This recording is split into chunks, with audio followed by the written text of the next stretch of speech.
পয়গম্বরের জলিল কদর সাহাবী, আল্লাহর পয়গম্বরের প্রিয় একজন সাহাবী, যার নাম হলো হযরতে আবু হুরায়রা। এই আবু হুরায়রা আল্লাহর প্রিয় সাহাবী, আল্লাহর পয়গম্বরের প্রিয় সাহাবী।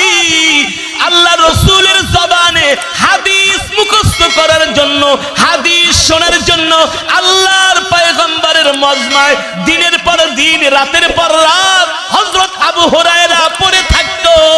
একদিন, দুই দিন, তিন দিন পর্যন্ত আবু হুরায়রা খাবারও পেত না। ক্ষুধার্ত অবস্থায় আল্লাহর নবীর মজমার মধ্যে আবু হুরায়রা বসে থাকতো শুধু হাদিস শোনার জন্য।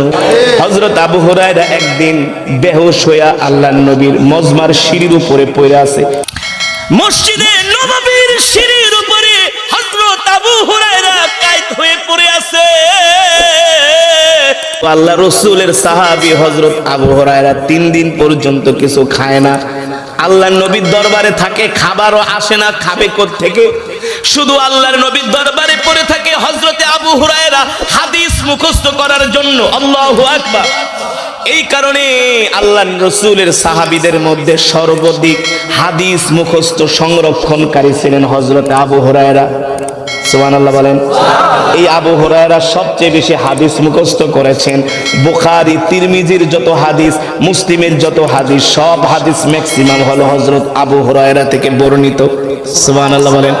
আরো জোরে বলুন সুবহানাল্লাহ। সেই সাহাবী আবু হুরায়রা রাদিয়াল্লাহু তাআলা আনহু থেকে বর্ণিত, সাহাবী আবু সাঈদ আল খাদরি রাদিয়াল্লাহু তাআলা আনহু থেকে বর্ণিত। আল্লাহর রাসূল বলেন, মা মিন কওমিন ইয়াযকুরুনাল্লাহ, জোরে বলেন, মা মিন কওমিন ইয়াযকুরুনাল্লাহ ইল্লা বিহাফাতুহুমুল মালাইকা ওয়া গাশিয়াতুহুমুর রাহমান ওয়া নাযালাত আলাইহিমুস সাকিনাহ। আল্লাহু আকবার।